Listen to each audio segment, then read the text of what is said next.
On today's NASM-CPT Podcast with me, Rick Richey, I explore how to interview for a training job.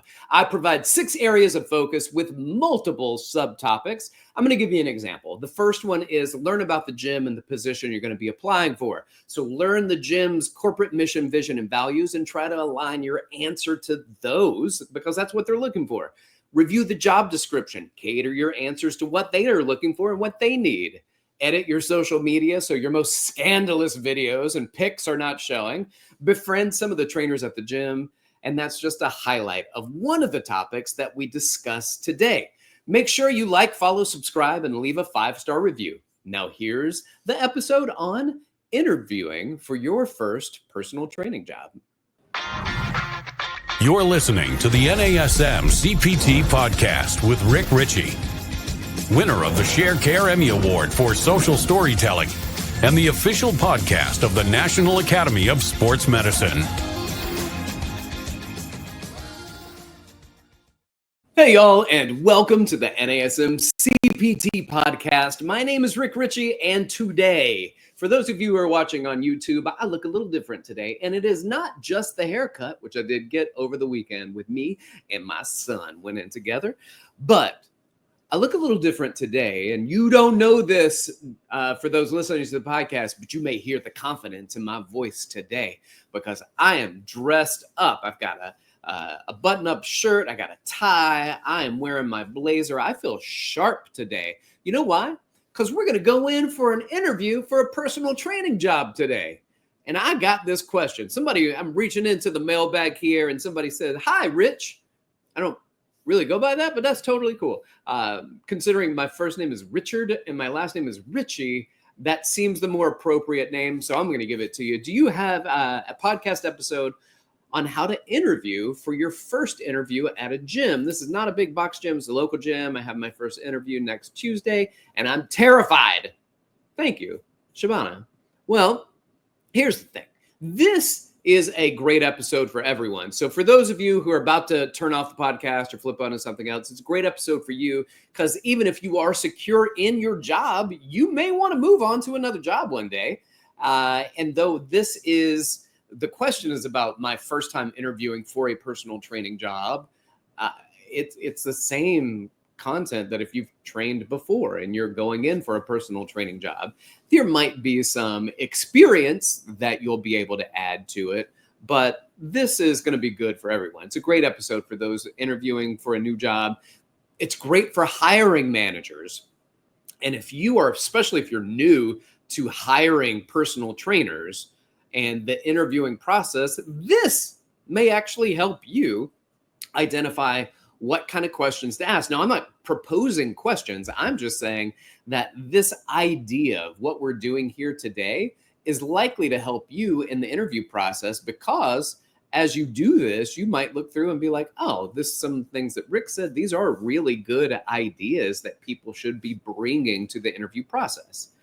So listen, before we get going on and we get too deep into the weeds on what it's like here, I want you to know something. If they want to hire someone, and that's why they're hiring. They need someone, and nobody is waiting for you to pop in the door in the interview process and think, I really hope that it's not this person. That's not true. Everybody's rooting for you. The person interviewing you wants you to be the right one. As someone hiring, I can teach you how to train, but I can't teach you how to be personable. And I think that's a very important part of this process is that when you go into it and you have zero experience, for those of you who have experience, this is a different story for you, but those with zero experience, it's your personality. It's got to shine. And it's going to be more than just your looks. Don't worry about your looks. Some people are nervous. They're like, maybe I don't look like a personal trainer. What I think a personal trainer should look like. Stop it. Don't worry about that. Go in and do your interview. So I'm going to give you several things that I think hold up in the process that's going to make this a good opportunity for you. But listen, you got to let your light shine. You don't have personal training experience. When I first interviewed for a job, I also had zero personal training experience.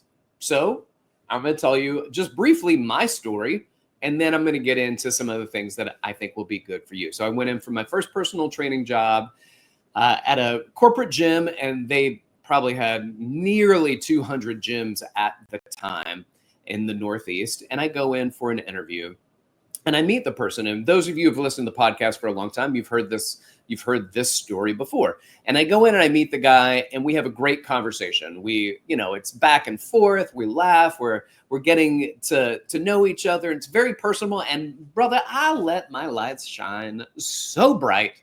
I was like, I am an absolute shoe-in for this job. I mean, the banter back and forth, it worked. Until at the end of the interview, he stood up from across his desk, reached over and shook his hand and said, "Thank you for interviewing. I don't think you're what we're looking for. Good luck." And I was so stunned. I think this came in really handy. I was so stunned and shocked that I said, "I don't even understand what's happening right now. We had a really good interview, but you didn't even ask me anything about personal training." And so he said, "Okay, have a seat. I'll ask you questions about personal training." And he said, "Where's your rectus femoris?" And I was like, whoosh, right there, right on my thigh, pointed to it. Win, 1 of 1. All right. "Where's your quadratus lumborum?" Whoosh, and I threw my hand back there and I made a whip schmacky sound. And he was like, "Okay, 2 for 2. And he said, "Where is your sternocleidomastoid?" And I know he probably just learned that recently and he was ready to throw that out to bungle somebody up because I had no idea. So I was like, I don't know where it is. But sterno sounds like sternum, which is the bone here. Clado, I don't know what that is, but mastoid is a bone in the back of the head somewhere close to the ear. And he was like, "Oh," he goes, "That's right. That is the muscle that goes from here to here." I was like, "Great." And he then looks at me and he slides his coffee mug across the table. And he said, "Sell that mug to me." And I channeled a friend of mine. He used to do all these improv classes together with him. And he was just an absolute lunatic that was just, "Give me a topic to talk on, I'll talk about it." And I was like, "I don't know, talk about pickle boxes." And he was like, "Pickle boxes are great." And he goes on this tirade about how amazing boxes that pickles come in are. And so I was like, well, I'm going to go with that. So I looked at this and I picked up the mug. I saw it on the bottom. It said Starbucks. And I was like, listen, this mug does what you want it to do. It's functional. It holds your coffee. But it's not that. It is the brand associated with the functionality of it. It says Starbucks. Starbucks is the brand. That's who you want to be. That's who you're associated with. That's probably why you have this mug. We at this company want to strive for that. We want to be the brand in the space. We want to be the company that you assume you'll go to. Just like when you get coffee, you may assume that you're going to go to Starbucks. Well, we want people to assume that this is the place that they're going to go, not just for exercise, not just for their membership, but for their personal training. And that is the name and brand association. That's what I hope to elevate when I'm a part of this team. Whatever it was, it sounded amazing. And he also thought so. So he was like, "Hey, let's go talk to the general manager and you can interview with him." We went upstairs. And the general manager looks at me and says, "You're a good-looking kid. When can you start?" And I think there's 2 problems here. One person didn't know how to interview, and the other person didn't know how to interview. And, one was old school. Back when I was training, it first started, old school personal training. If you look good and you look the part, then you can play the role. Didn't matter any other skill set. And I think the other guy went so far the other direction that he also didn't provide an appropriate interview to see if somebody was ready to take on that spot. So now I say that to say this. I want to bring some things to you that you are ready for. First of all, if you have the interview, then you've probably sent in a resume. However, I suggest going to a store, Staples, whatever it is, get a very good stock paper and have several of your resumes printed out. Even if you don't have experience in your resume, bring a resume. If you do not know how to do a good, proper resume, Get an assist from ChatGPT. Go look it up. Identify what it is that this should look like, even if you don't have any background in this job, but bring a copy of your resume. Now, here's the important part, and this is what I want you to know. Number one, you got to learn about the gym that you're going to interview with and the position that you are interviewing for. You know that corporate mumbo jumbo, that mission, vision, and values that seems like just a bunch of corporate chatter? Well, look it up. See if they have it. And then try to tailor your answers to their mission, vision, and values and make sure that they align. And then go back and review that job description. Try to align your answers with what they're looking for.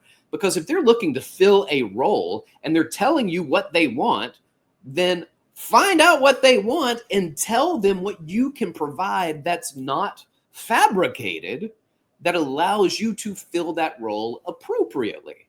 And if you know who's interviewing, I would say try to find out a little bit more about the interviewer. If they're going to send you an email, you're going to be interviewing at this date and this time, you guys do the schedule, you know who it is, go on the internet, look them up, look up their social media, learn their interest, because trust me, they'll definitely be doing that with you. So if you've got some photos and videos of you holding drinks and slurring your words, then you may want to hide those right away and make sure, because these people are going to be looking you up. They want to know who you are, not just in the gym, not just in this interview, but what do you do outside of here and what do you show to people? Because they want to see it and they want to know if they should be putting you in front of their members as a personal trainer. And I think this is another one. This is really important. If you're not a member at that gym, it may have been good to get a membership at that gym just to get to know people. And I think it is very important to befriend some of the trainers at the gym and let them know after you befriend them and you get to know them, you talk to them a couple times, ask them how they like their job, what did they do, what do they like about it? Say, all right, cool, and let them see you working out, you're coming in, and let them know that you want to interview for the job. So that way, if you're a friendly face, you've been asking them about them, you've been asking them about the job, and then you come in and you say, hey, I'm thinking about interviewing for a job. I think I'd like to work here. Could you put in a good word for me? That might seal your fate in a very positive way. So you get to know people there. It is networking in the interviewing process. All right. So that's number one right there, is learn about the gym and the position. Number two, and I mentioned this already, but prepare your resume and supporting documents. Now, listen, here's the important part. You got to highlight your experience, your education, your certifications. But if you are new to this, you may not have any of those. You may not have any experience, education, or certifications. So what's your skill set? Because you're going to need to showcase your skill set. You got to include examples. Maybe you put together some workout plans that you created. They might be terrible, but put them together and say, these are some of the things that I work on. Do you have stories about clients that you've worked with? And those clients might be your mom. They might be a neighbor that you worked out with. They might be a fraternity brother or a sorority sister that you worked out with, and you got them into exercising. So in a way, you present that as if you were that person's trainer and you were tailoring programs that you were motivating them and that you got them to show up to the gym and you achieved results. If you never trained before, you should still bring some workout plans. You should still come with that, but also say, this is what I think is a good workout plan that I've put together, some of the workouts that I do. Would you be willing to review it?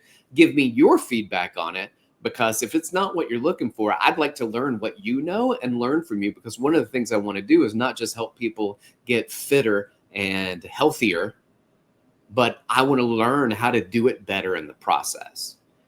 And then be ready to demonstrate your skills. I don't know what that means. Well, you've never trained before, but you've worked out with people before, and they may want you to work out.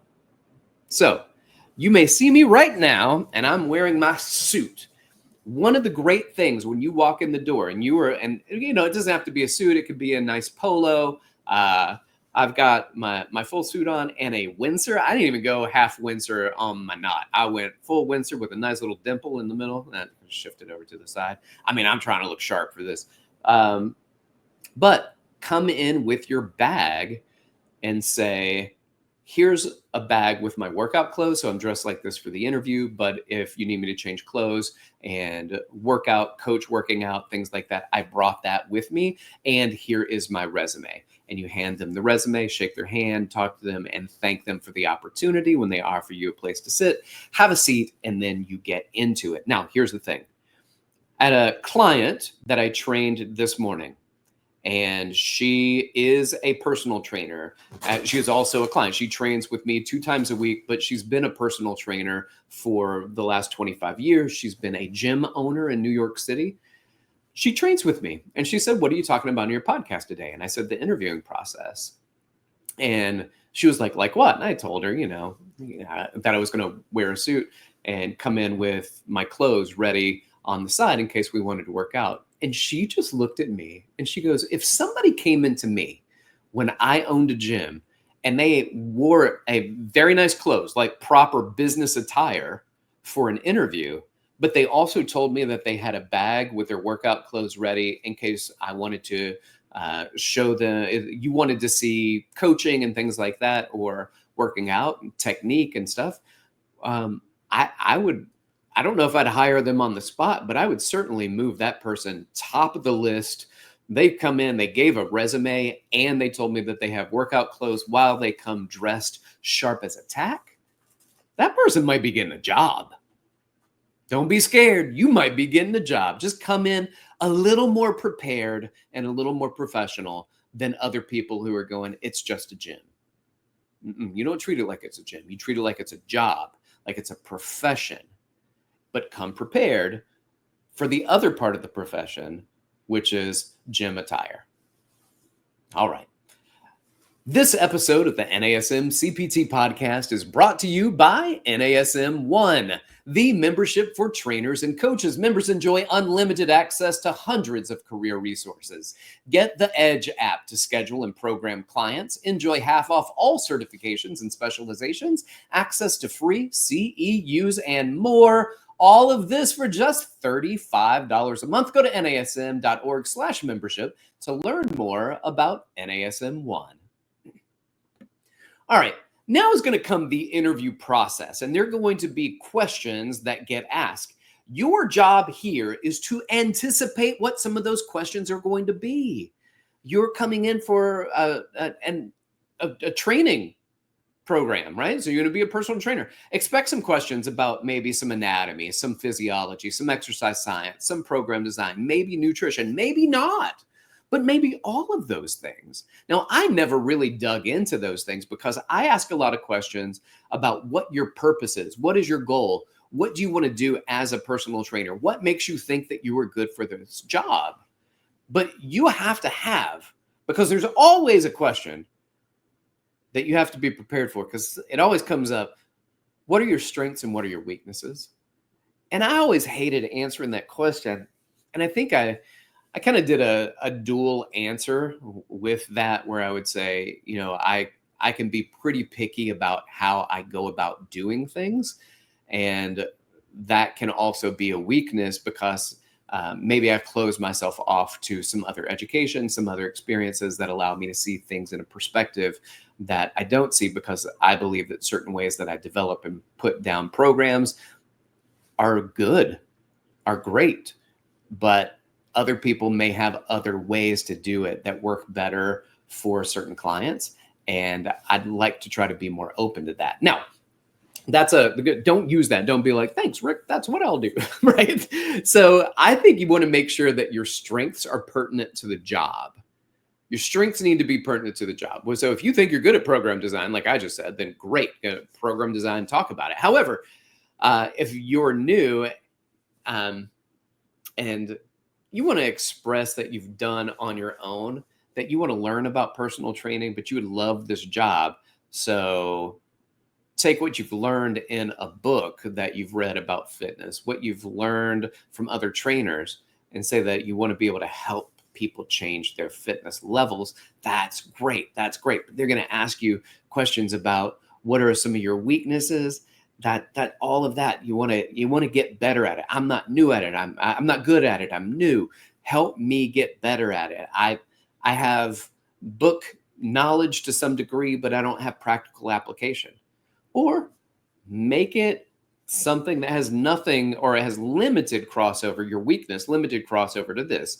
Like there's a lot that I don't know, and I have a feeling I'll learn along the way. One of my weaknesses is the way that I take notes on digital. Because right now I do everything on paper and I don't do it digital. So paper can be a mess. Digital would be better. I'd like to get better at doing digital note taking, digital programming, so that I have it. I can send it to people. It's a lot easier for me. It's easier for my clients.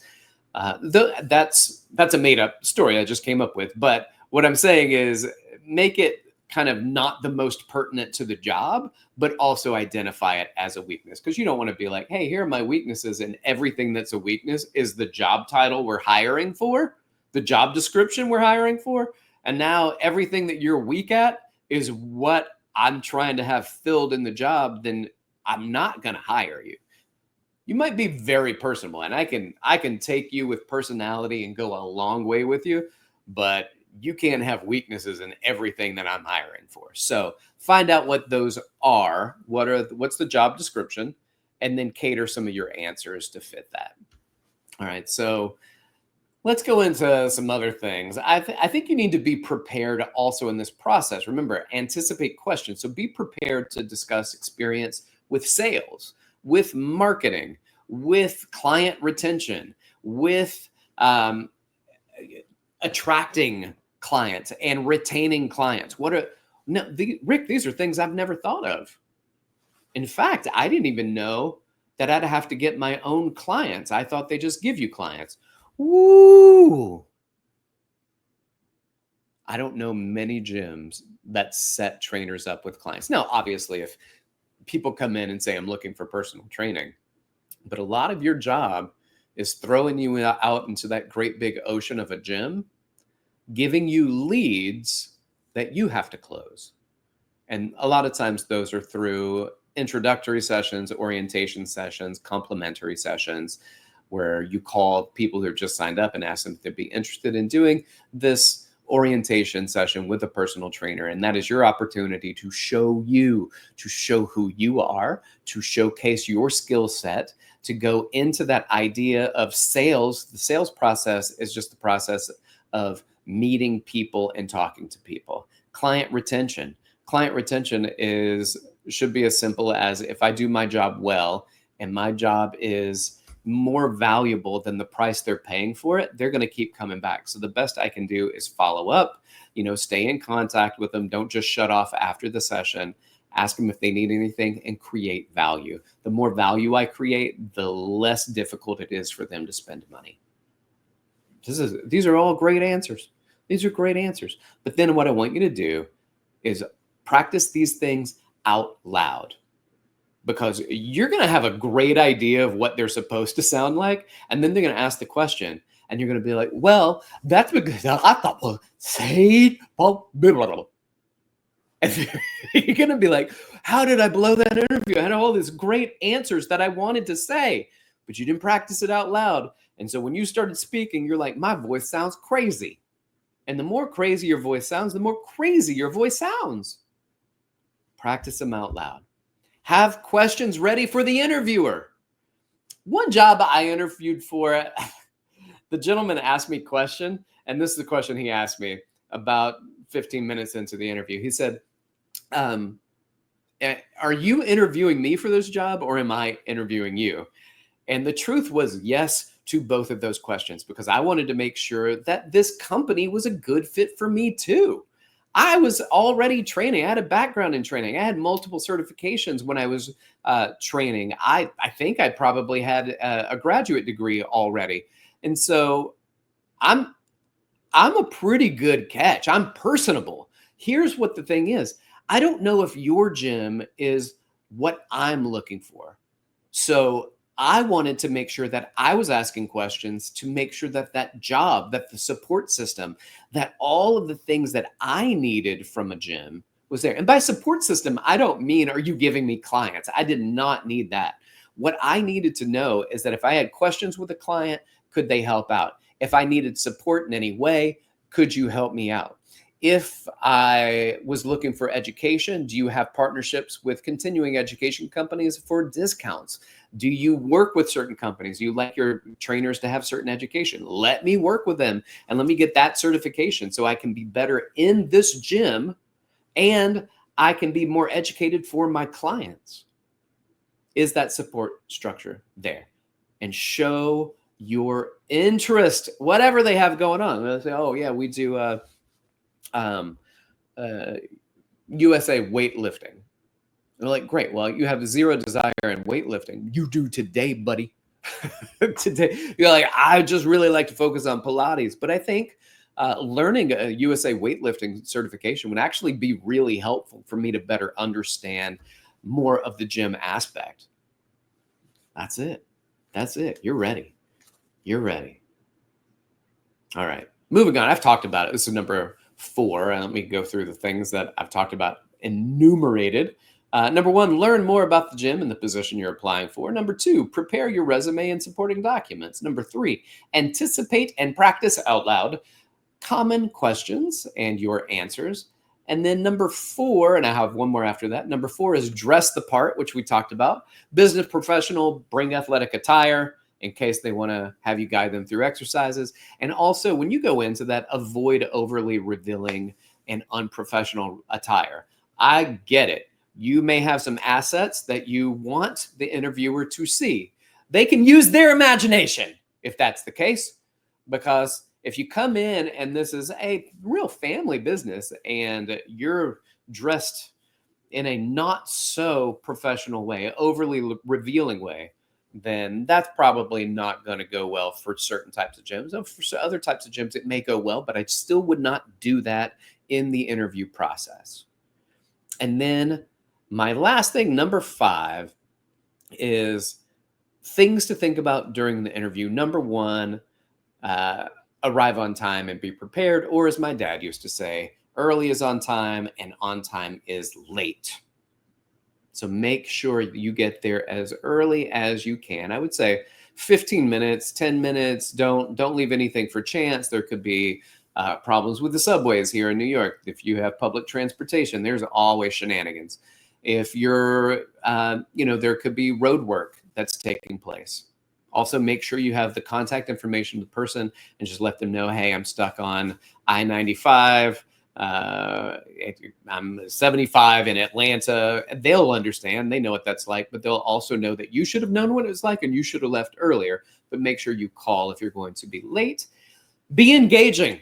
Sit with an upright posture, make good eye contact, open body language, and listen actively to the questions that they have and listen to their feedback.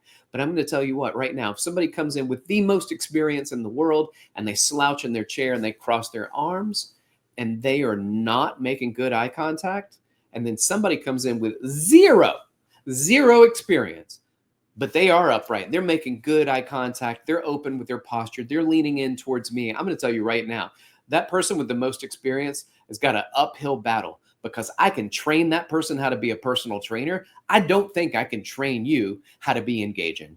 If that's your best foot forward, forget about it. I'm going to hire the person with less education, and then I can teach them how I want them to train. You come in with your own way of training, multiple education, but you're not coming in with the engagement with me as an interviewer. I think that's going to be problematic. Highlight what makes you stand out from other candidates. Well, it's my first job. I don't have any experience, but I played sports. I was a competitive martial artist. I taught martial arts classes for years, and I started going to the gym to make me stronger so I could be better at my martial arts. And so my martial arts teacher owned a gym, and I learned a lot about a personal training from him as my head coach. So I'm not a personal trainer. I don't have a personal training certification, but I feel like what I bring to this is that because I've taught classes and I've worked with people and I've coached them on things I am proficient in, once I learn how to be a personal trainer, I already have a skill set, a coaching skill set to help people progress. What? That's me. That's my story. That's not your story. Unless it's your story, then feel free to use it. And then one more thing when it says that I want to point out here is that confidence relays competence. So answer confidently, be honest, but answer with confidence. It's your confidence that's going to really shine. And then after the interview, the final thing, number 6, after the interview, send a personalized email within 24 hours, thanking them for their time and reiterate your interest in the job.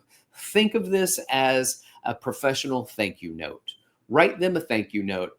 Thank you so much. I appreciate the opportunity to interview with you. I appreciate your time. I am very much interested in the job and what you do at such and such company. I did meet several trainers on my way out, and I feel like I'd be a good fit within your community. All right. Follow up. And then an actual follow-up. That's a thank you card. Let's follow up now. Let's go to if you have a timeline when they said, okay, we're looking to fill this role by this time, and that time passes and you haven't heard back, send a follow-up email. Now, if you do not get the job, send another note, another email thanking them for the opportunity to interview, and ask if you can interview again in the future for a role at their gym. All right. And you're still meeting people, still talking to people, still engaging with people. I think they're going to call you back. Thank you, everybody, for listening. I hope that you found this really successful. It's successful. What a successful podcast. Beneficial. I hope you found it beneficial. And if you did, please go and like and subscribe and share the podcast with your fitness friends and family. Leave a 5-star review and leave comments. That's always very helpful to help other people find the podcast. I want to thank you for listening, and I want to thank our producer, Eric Sorensen. If you have questions for me, like Shabana had for me today and led to this podcast, hit me up. You can do so on Instagram at dr.rickrichey or email me, rick.richey@nasm.org. Y'all keep inspiring people to fitness. This has been the NASM-CPT Podcast.